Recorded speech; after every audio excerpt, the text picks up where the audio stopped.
Live at 5, here we are, our first happy hour of 2023. My name is Dan Weiskopf. I'm known as the ETF professor and of course, co-portfolio manager of Block, as well as lead ETF strategist for the ETF Think Tank and member of the investment committee at Tidal Financial Group. Thanks everybody for joining us. Looking forward to a great session with Bob Elliott. And please always feel free to ask questions as people come in. With that, I'm going to hand it off to Dave. David, you're up, man. Thanks so much. David Chikansky here, fellow portfolio manager. Along with these individuals, I focus on the SoFi Be Your Own Boss, BYOB Gig Economy ETF, as well as the Amplify Inflation Fighters ETF IWIN. I will pass it along to Cynthia Murphy. Hey everybody, Cynthia Murphy, head of research for the ETF Think Tank. As always, we're excited you're here and we're really excited to chat with Bob today. Mike, you go next and then introduce Bob.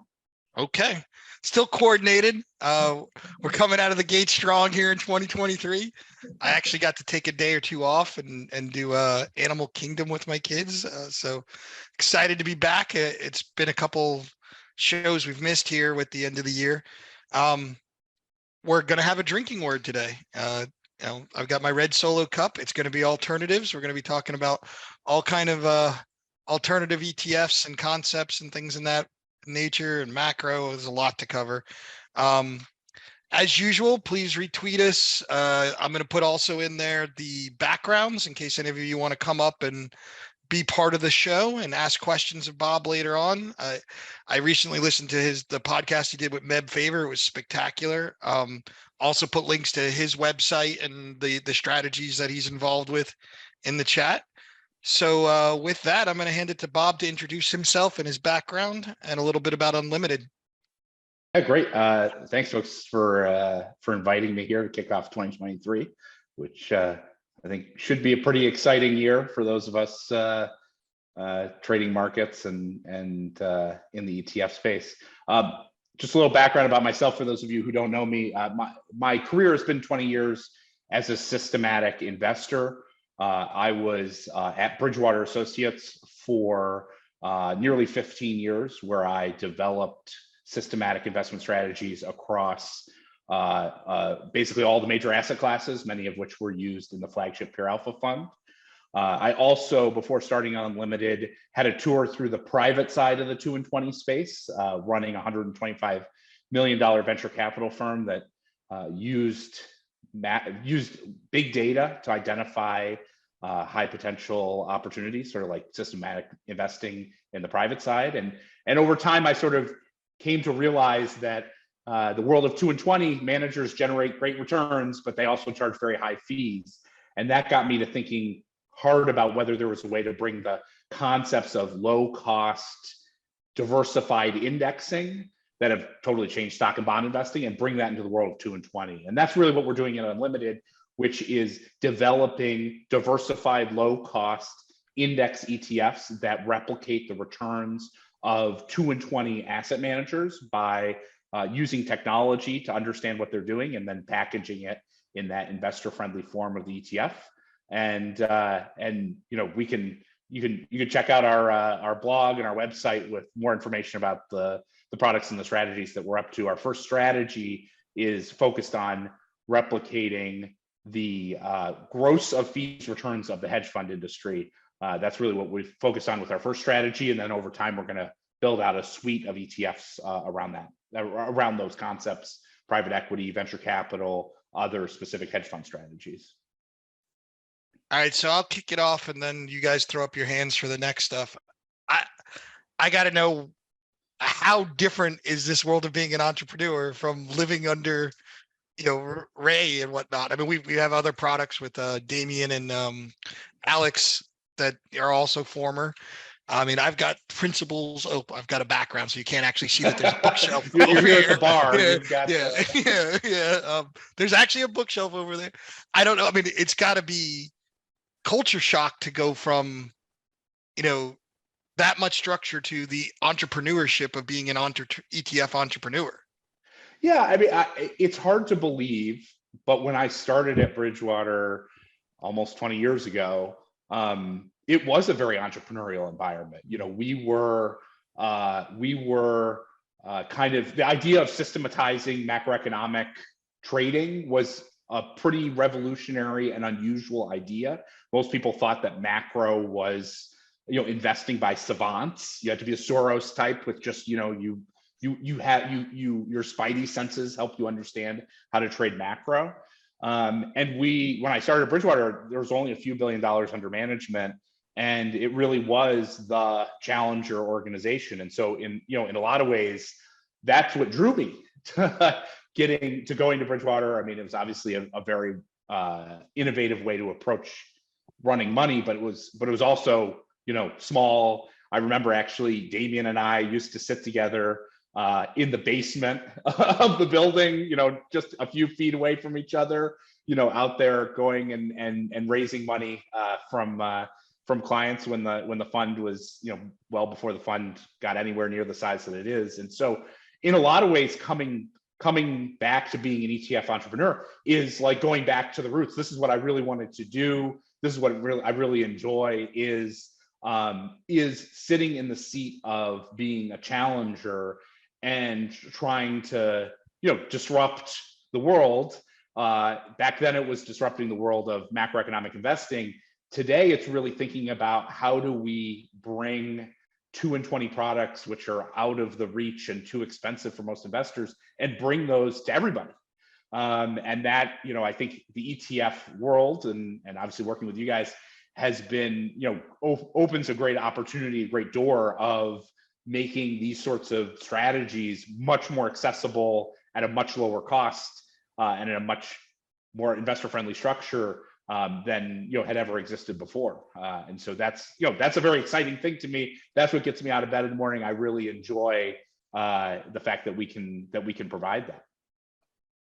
And it's really two sides of it, right? There's the fee side of it, and then there's the potential for tax benefits. So if I were to ask you, like, what is an expectation of basis points saved running a hedge fund strategy in an ETF wrapper versus the 2 and 20s, like what kind of range do you expect from obviously the fees, but also the taxes, right? Right. I mean, I think, you know, if you think about the traditional hedge fund style strategy, it takes hundreds of analysts, very, very highly paid analysts to go out there and generate and, you know, mine for alpha, find new sources of alpha.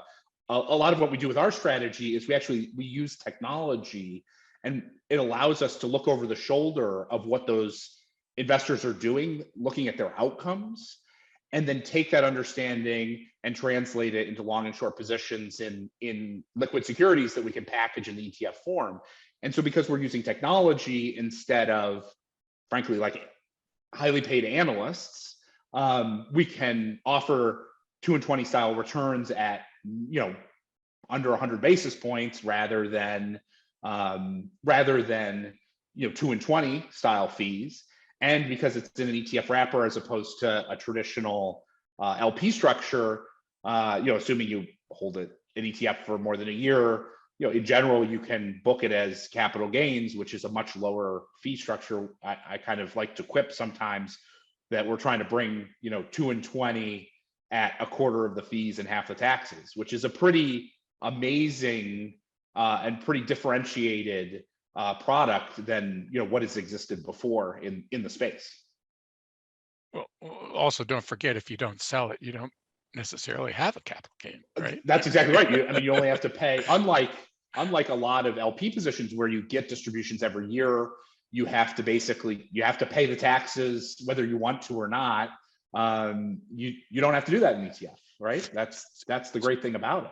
So Bob, it's just us in the room right now for a second. I just want to ask you a question. You know, I've heard stories about Bridgewater, you know, during the investment committee meetings. You don't want to know about our investment committee meetings, believe me, but tell us a little bit about. Don't be telling any secrets. Sorry, boss. You know, can you tell us a little bit about, you know, how the investment committee meetings are handled at that firm? Because I'm kind of fascinated by it. The tension must be like thick. Yeah, I mean, I think the main thing to emphasize is that the whole investment process is centered around this idea of finding the sort of fundamental and systematic rules that drive markets and building that understanding into a systematic process that's repeatable over and over and over again, and that you can test and assess whether it's a good idea or not over time across countries, across markets, et cetera. And I think the thing that most people who are new to systematic investing or new to investing, there's a lot of people with a lot of discretionary intuitions about what drives markets or how to develop investment strategies. And the reality is, having spent 20 years building the systematic investment strategies in the most sophisticated institutions in the world, like 80% of what is going on in your intuition is wrong or random. And that's really important to recognize, because what that means is that the vast majority of discretionary views, discretionary thinking, is not actually alpha. You might get the trade right, you might get the trade wrong, but it's more likely random than it is durable alpha.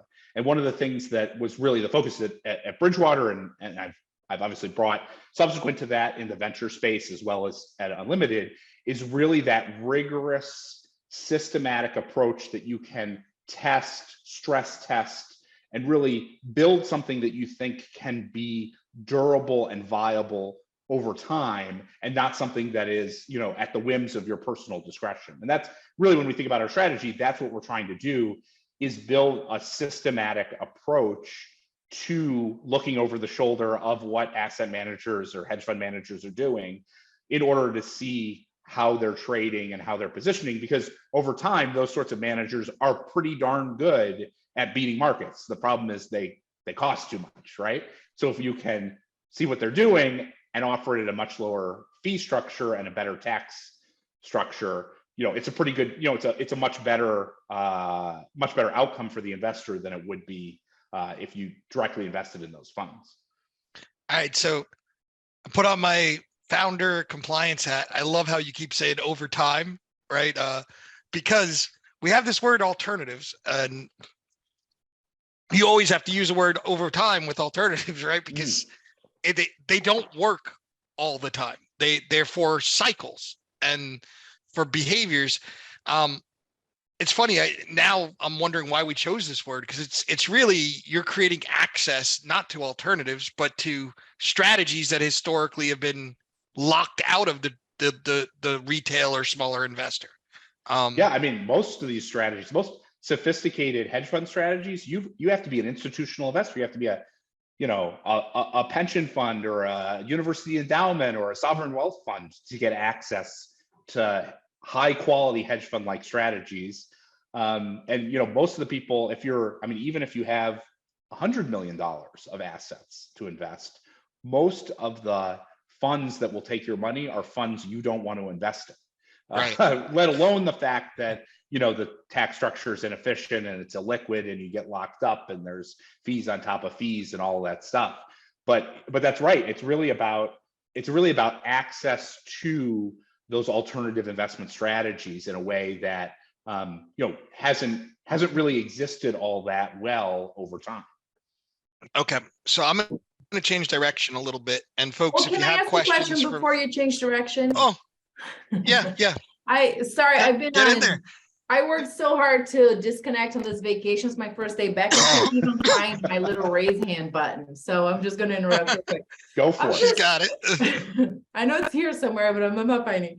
Anyway, but I was just curious, 20 years in the biz, and now you bring to market an ETF. I'm just curious about the process of making that decision to take the plunge, because the democratizing story, the lower cost, the tax efficiency, this is a story that we've known for 30 years. So why now do you find, is it a matter of market condition that is conducive to alternatives?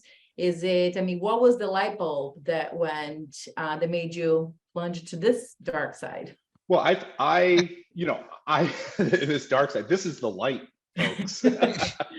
My partner Bruce and I, between the two of us, we have 50 years of experience in the hedge fund industry, and I think when we were thinking about what we were interested in doing, we thought about, should we, hang our own shingle, run our own fund, something like that. And I think the thing that really we thought was much more interesting than just, frankly, like doing what we've done for decades, is to figure out a way to give access or create access in a much better structure for all investors, rather than, frankly, like, getting a couple of rich investors or maybe institutions and continuing to make them, wealthier and wealthier. Like, we've done that. Between the two of us, we've made billions of dollars in proprietary strategies. And I think we were much more interesting problem for us. And a much more, frankly, like, exciting opportunity was bringing that understanding and really making it available to everyone. And so that's really at the first point, that's really what was on our mind, was how do we, in some ways we were looking at things like Fundrise and Yield Street and stuff like that. And we were saying, why isn't that available for hedge funds or similar type structures? Why isn't there something like that available? And frankly, even that at a much lower cost than it is, than those products are. And so that's really what we were interested in doing. And then I got into this, we started building that strategy without having a great understanding of the benefits of the ETF structure. Like, if we go back, when we started this thing out, we basically said, well, I think we can build this. I think we can offer a product. Okay, what is the best wrapper for this? How do we go and find the best structure for the investor? And I actually thought it was funny. Venuto was on Trillions recently with the folks from Alpha Architect, and it was actually a podcast that Wes Gray did years ago that I happened to listen to, where he was basically like, hey, you should start your own ETF if you've got a sophisticated investment strategy that uses liquid securities that you can package in this way. And I was like, wow, that's a great idea. That's exactly how we should do this. And so I came to the product, I actually talked to them, and they referred us to the folks at Title through that process. But it gives you a sense as to what this ETF community is like. But that really, as I learned more and more about the structure, I'd always been a user as an investor, but had never appreciated all the incredible benefits from an entrepreneur's perspective, as well as from an investor's perspective, that the ETFs bring to the table. I think it's so lost on people, because to me, and I've said this before on the shows, the group that should want an ETF most is a family office, right? Because they hate taxes. They hate taxes, right? And they have a systematic approach, and it's their own freaking money. It's amazing to me that ETFs haven't cracked into the family office space. Now, 3 or 4 years ago, my partner and I, Guy, we're down at the ETF conference in Florida, and we did a road show to 4 or 5 family offices, right? There's a lot of Latin American family offices or European family offices down there.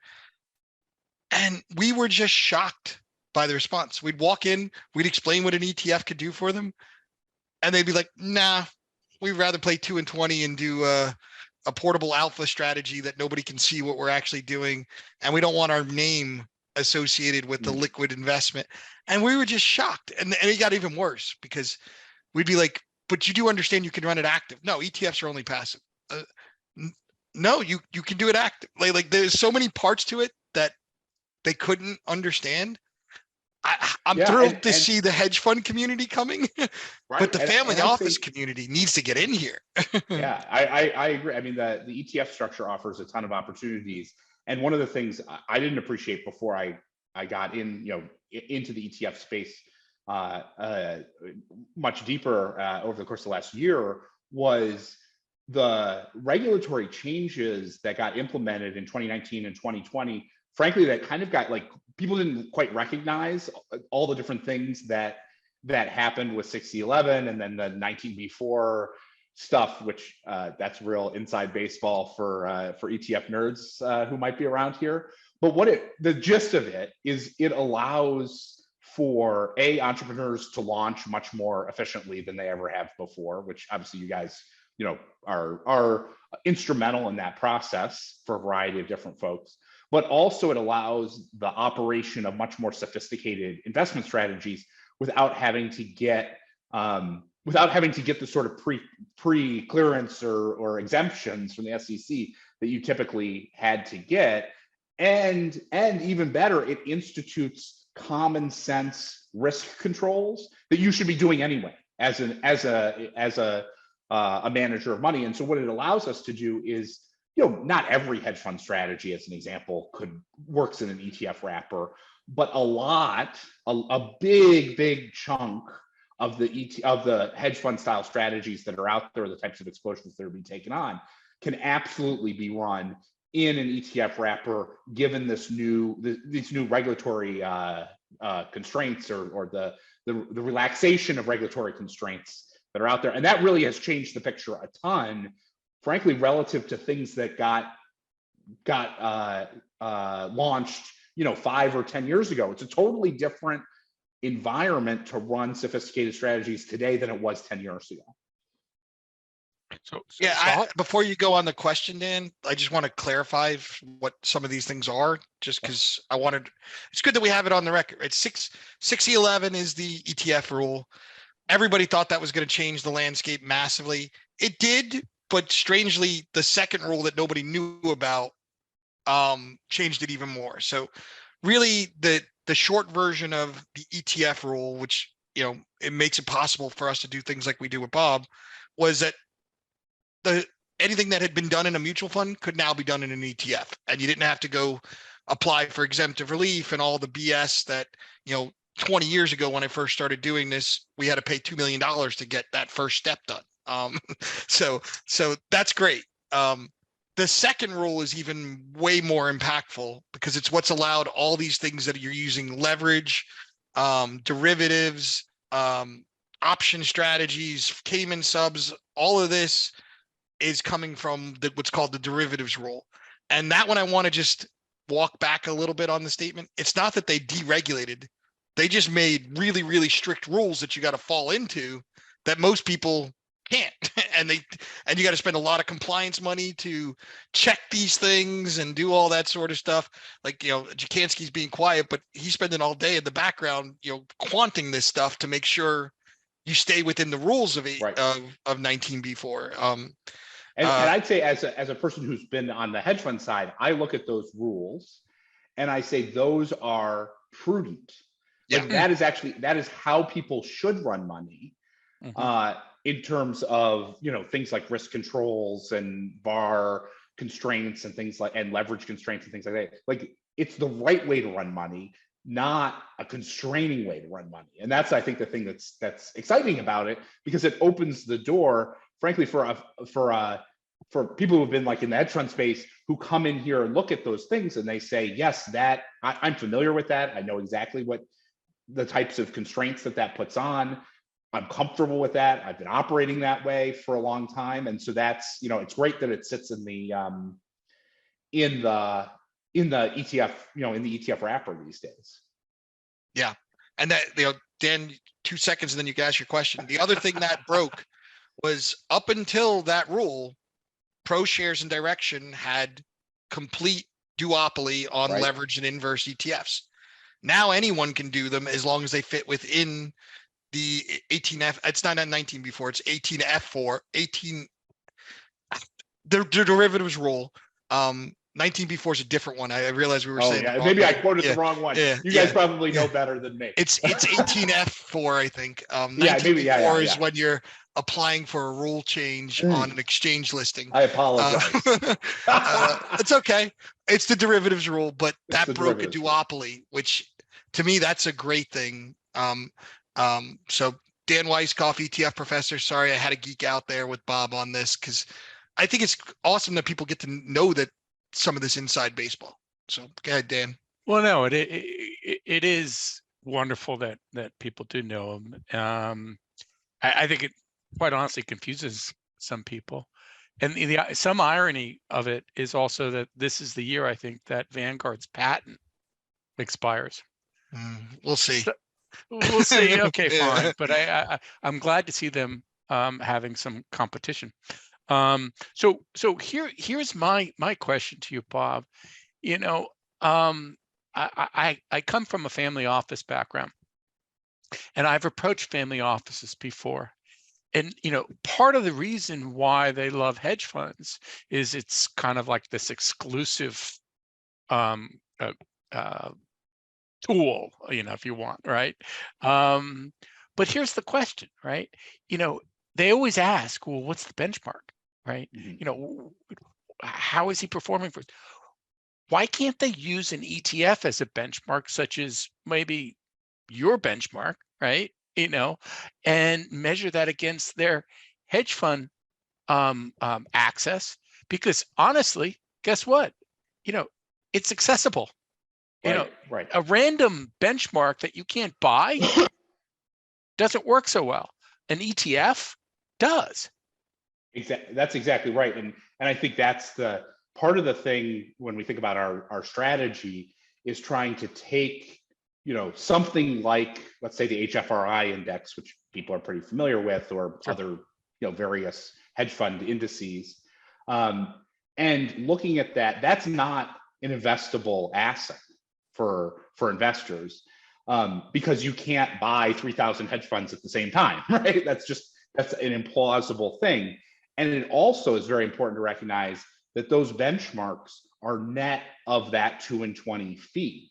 And what we think at Unlimited is we need to change the way in which people even think about hedge fund performance, by instead thinking about not the net of fee performance, but the gross of fee performance, and not, hey, here's an uninvestable benchmark that's implausible and has lots of closed funds, but instead have an opportunity or a vehicle where they can gain access to gross of fees style returns, in structures that are accessible to everyone, that are liquid and investable rather than theoretical in nature. And so that's, I think that's when we've talked to people about the strategy that we've pursued and are building, I think that's one of the things that is often in people's minds. They say, hedge funds, they're kind of okay, not much better than I could do on my own.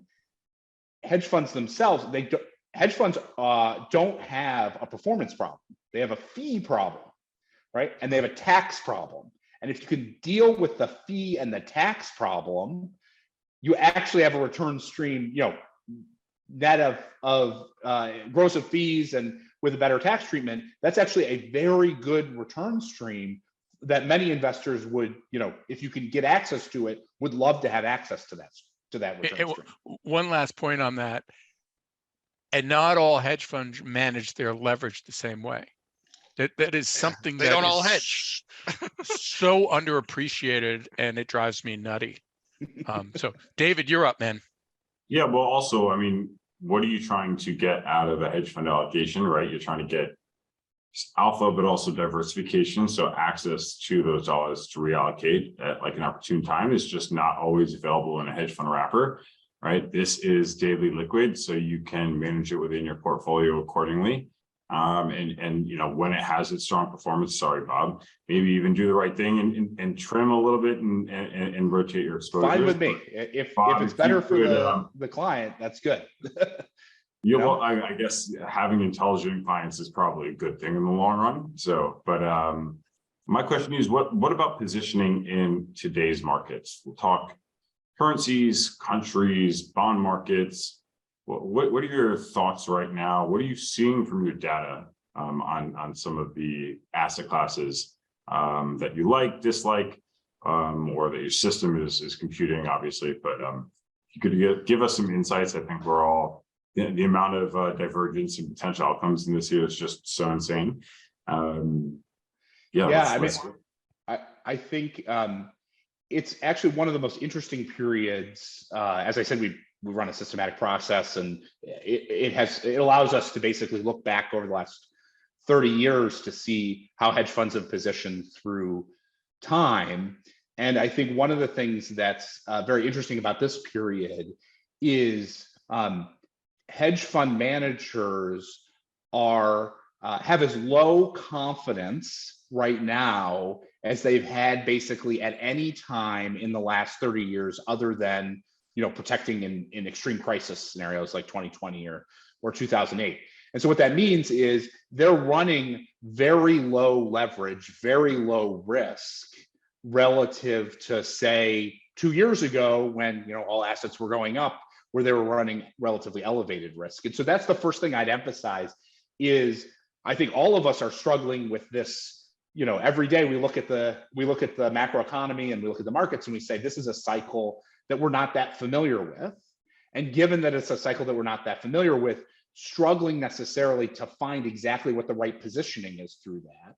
And one of the things I would emphasize is having low risk or lower risk at a time of uncertainty is by its nature alpha generating.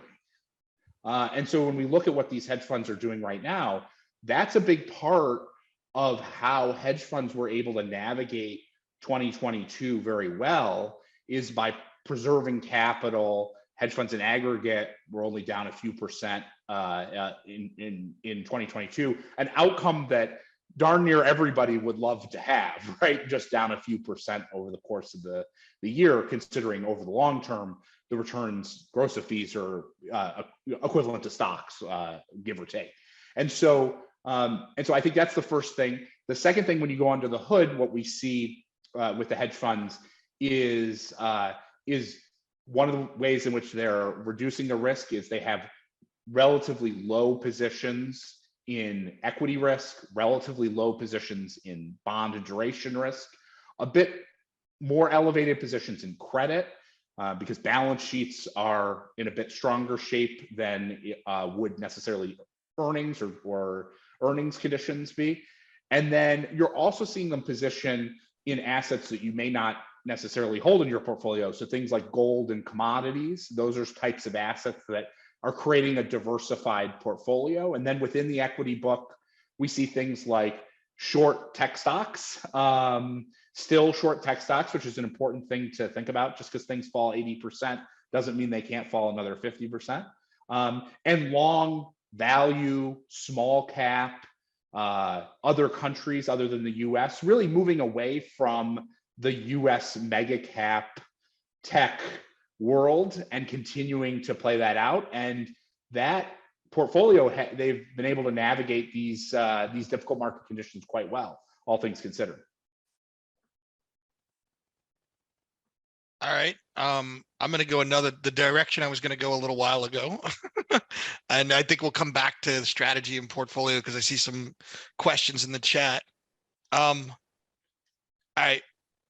Oh, sorry. I just clicked it on Twitter. I just wanted to see. All right. So this surprises me. So we do this show each week and we stream it and we put a little effort in making sure people see it. Yours is at 3 times the normal right now. There's 107,000 people have already viewed this as we've been speaking. Wow.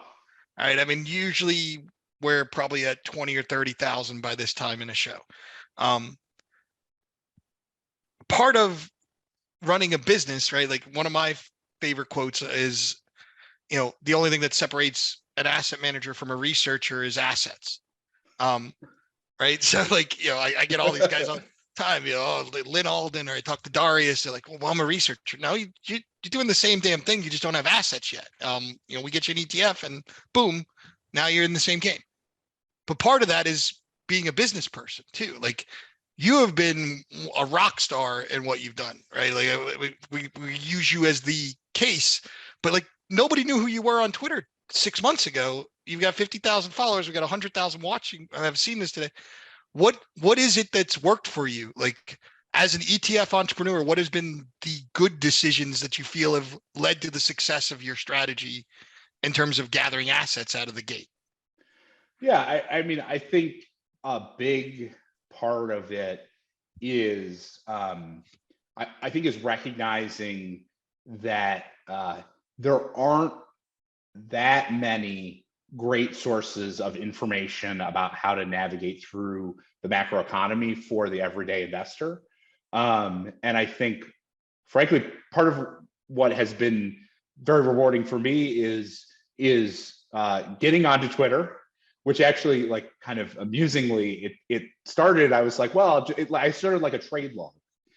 Yeah. To be honest, I remember with you, having coffee with you like 3 months ago, and you had like 6,000 followers. Yeah, it just started Yeah. as a trade log, and I was like, you know what? Like, part of a strategy that helps investors reflect on their mistakes and see what they would have thought at a particular time and learn from that understanding is having a trade log, or an insight log or something like that. And I was like, I'll just do that on Twitter. I have some friends who were following me, who would look at what I was doing. We talk about it casually, over some beers, and that worked out pretty well. And then I realized that, somewhat unexpectedly, that actually that sort of work would be useful for investors. I think at this time when a lot of the world, people didn't really realize that the macro dynamics were driving markets in the last 15 years, because everything kind of went up, and it was more a conversation about this security versus that security, because it felt like everything was going up, though macro was driving the overall liquidity situation. I think as 2022, people really became much clearer to people how the macro dynamics really drive what's going on.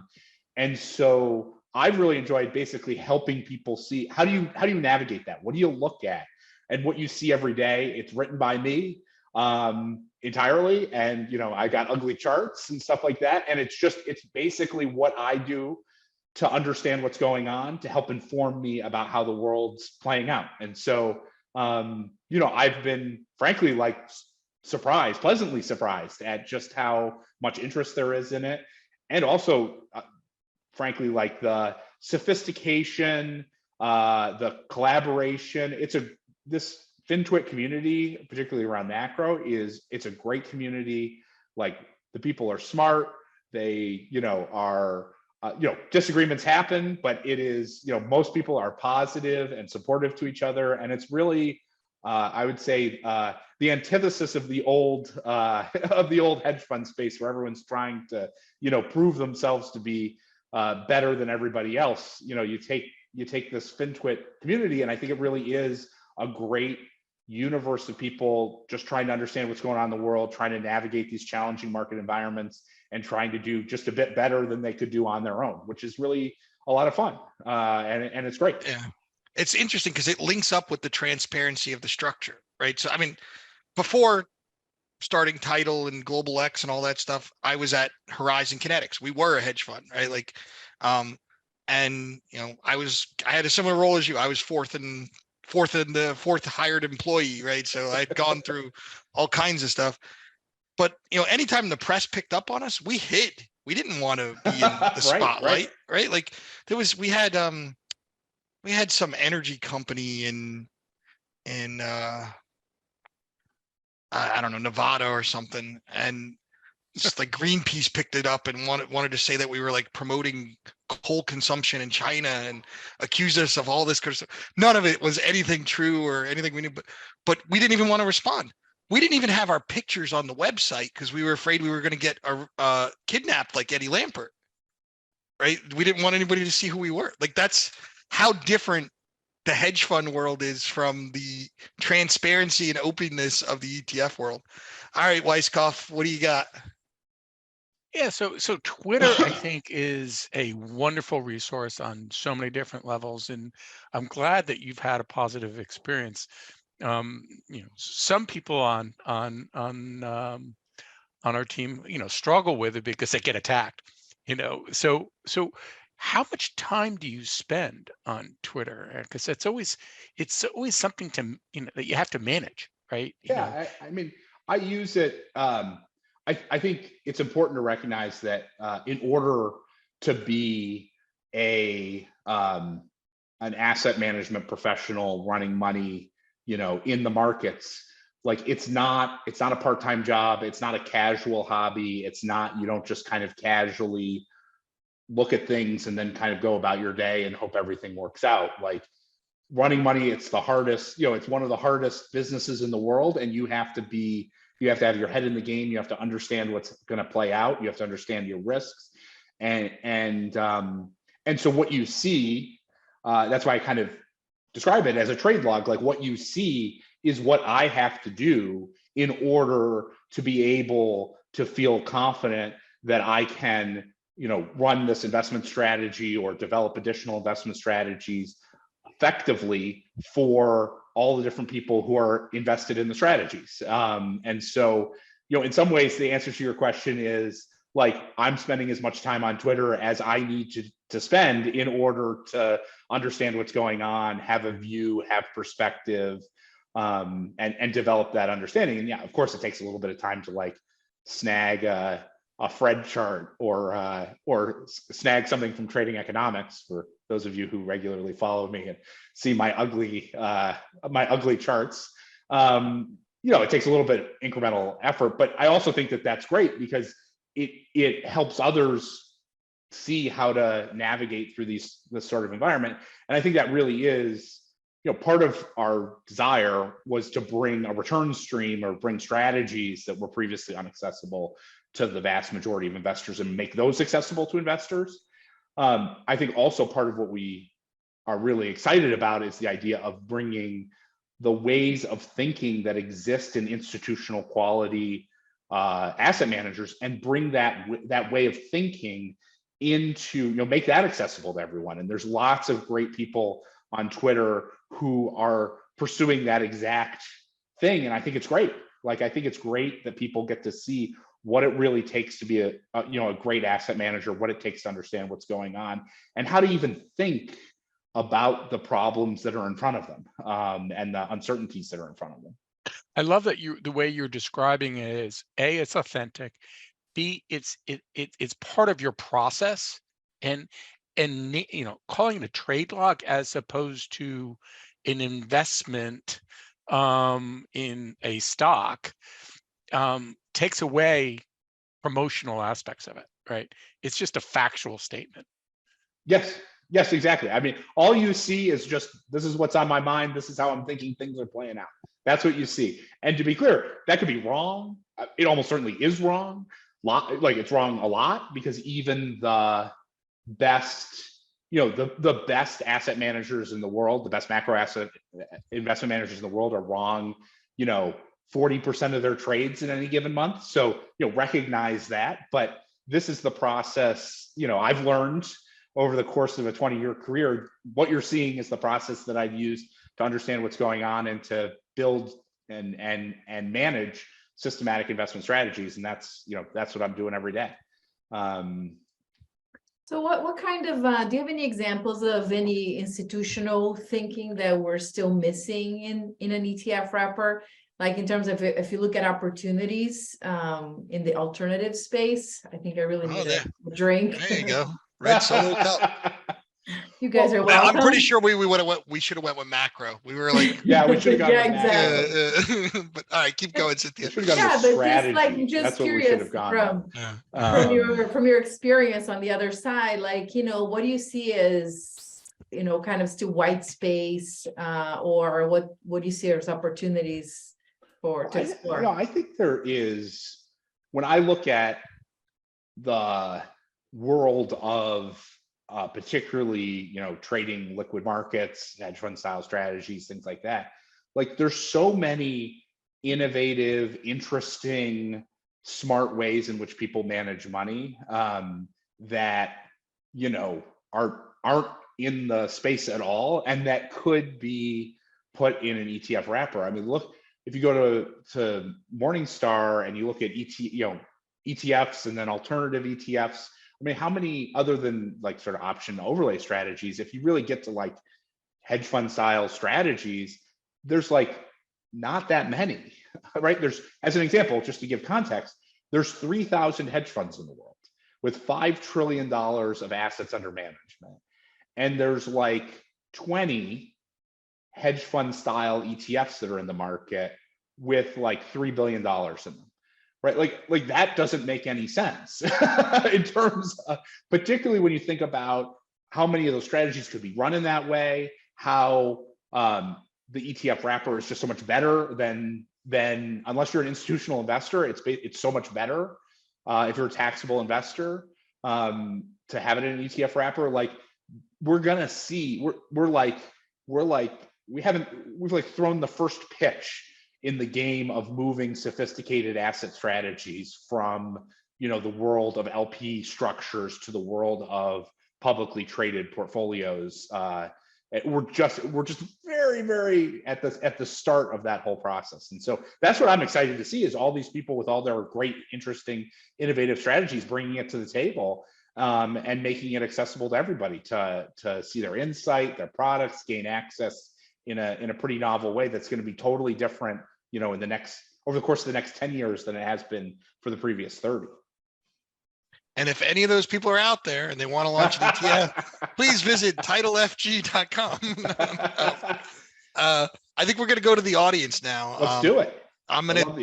So first off, Eric Connolly asked a question earlier that I feel like we kind of answered. I don't know. He looks like he's driving his bike right now. So he was asking about, why would anybody be excited about the HFRI kind of return stream? I think you answered it. You're not focused on that, right? You're focused on what it should be, not the net of fee. Right. Hedge funds have a fee problem, not a return problem. And actually, there's some. If you go to the blog that we have on actually, I'm gonna bring that up, because you said you got some ugly charts. I think they look pretty good. No, those are the curated ones. I'm talking about in my Twitter feed is ugly as hell. Oh, I gotcha. Let's see. Let me move this where I can. This is where I actually put in an effort to make them look decent. Yeah. But yeah, like as an example, if you scroll down just a little bit to, I think one of the more interesting things, like this long short equity has a fee problem, not a performance problem. I think it's a great example. Everyone thinks about long short equity, and they all think about that sort of light blue line down there at the bottom, and they don't recognize that's because that's what they see in terms of an outcome, and they're like, well, it's not as good as the S&P 500, or it's from a risk return perspective, maybe only slightly better. But that is not the goodness of the strategies. The goodness of the strategies is the gold line, and it's meaningfully better, like twice the Sharpe ratio, meaning hundreds of basis points of outperformance over the course of the last 25 years. It's a lot better if, gross of fees, the strategy is good. The fees are the problem. That's what you have to remember. The fees are the problem. The fees and the taxes are the problem. So anyway, also check out this. This is, I'd say, a slightly more thoughtfully curated set of thoughts on how to manage money, what's going on with hedge funds, and various things like that. There's another audience question, so I'm going to pull it up, from Kevin Tassin, about owning things like physical commodity ETFs, like a gold ETF inside an ETF. Now this is something happens, and there's a lot of complications on it. Actually, Cynthia wrote a great piece on it that I'll put in the chat. But I'm assuming gold or various other physical commodities can be part of your strategy. That's right. Yep.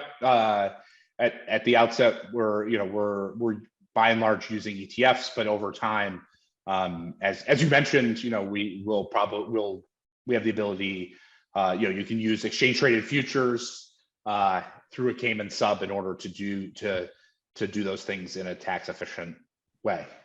Those are the sorts of things that you can. Those are the sorts of structures that you can use in order to gain access to those exposures. Yeah, I think if we went deep into it, we're going to put everybody to sleep. But it's not that simple to just own a gold ETF inside of another ETF. There's a lot of moving parts, and there's things called bad income and all this sort of stuff. That's what our trading desk does to work with entrepreneurs and figure this stuff out. Another question is from Mike Maglio. I don't know, Mike, do you want to ask it, or do you want me to ask it for you? He's looking for the mute button. Or just a general question was why so many Vanguard funds? How do you screen, and why are those selected for predominantly? Well, I think the great thing, like what Vanguard and iShares basically have done, is they've made all the picks and shovels of trading, right? And so for 2 or 3 basis points, you can, basically get exposure to the types of factors or or sectors or indices that you're interested in, geographic exposures, you know, and have it be managed in a world-class way and in a security that's, you know, that's liquid, in a way that if, you know, an entrepreneur were to go through the process of looking at every individual security and trying to package it themselves, it's not clear to me that the investor would be better off as a function of that, right? Because you get a lot of benefit. Like, yeah, you're paying a few basis points for those funds, but you get all the benefit of the efficiency and the liquidity of those funds as a result. And so, you know, it's one of the things, just as a very simple example, as an ETF entrepreneur, I think our investors are better off because we're using those securities